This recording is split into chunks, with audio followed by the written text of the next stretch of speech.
সোমবার বিকেলে হাসপাতালের ২২ নম্বর ওয়ার্ডের এক রোগীর স্বজনরা চিকিৎসায় অবহেলার অভিযোগ করেন শিক্ষানবিশ এক চিকিৎসকের বিরুদ্ধে। এ নিয়ে হাতাহাতির এক পর্যায়ে আহত হন ওই চিকিৎসক। এরপরই বিক্ষোভ শুরু করেন শিক্ষানবিশ চিকিৎসকরা। রাত ১১টার দিকে তারা কর্মবিরতির ঘোষণা দেন। ধর্মঘটের কারণে দুর্ভোগে পড়েছেন রোগীরা। সংকটাপন্ন নয় এমন রোগীদের ছেড়ে দেওয়া হয়েছে। ৩১ নম্বর ওয়ার্ডের ডাক্তারগুলো তো মোটামুটি চিকিৎসাটা ভালো করে। আমরা সড়ক দুর্ঘটনার চিকিৎসাগুলো নিয়ে আসি।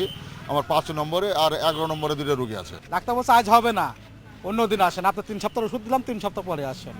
এদিকে কর্মবিরতি ছাড়াও বিক্ষোভ ও মানববন্ধন করেছেন শিক্ষানবিশ চিকিৎসকরা। দুপুরে প্রায় আধ ঘন্টা জরুরি বিভাগ বন্ধ রাখে তারা।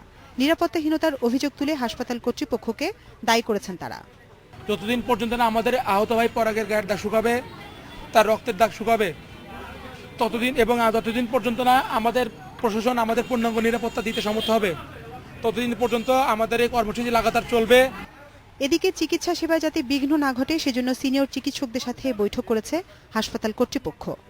চিকিৎসা সেবা স্বাভাবিক রাখার জন্য আমার ইমার্জেন্সি খোলা আছে। প্রতিটা ওয়ার্ড ডিপার্টমেন্ট সবাই ওখানে আমাদের যে indoor medical officer, assistant registrar ওনারা আছেন কর্তব্যে। কাজ স্বাভাবিক রাখার জন্য আমরা চেষ্টা করছি এইভাবে। তো এখন পর্যন্ত ওয়ার্ড ভালোই চলছে। এর আগে গত মাসেও একাধিক রোগীর স্বজনের সাথে শিক্ষানবিশ চিকিৎসকদের হাতাহাতির ঘটনা ঘটে। Independent news desk.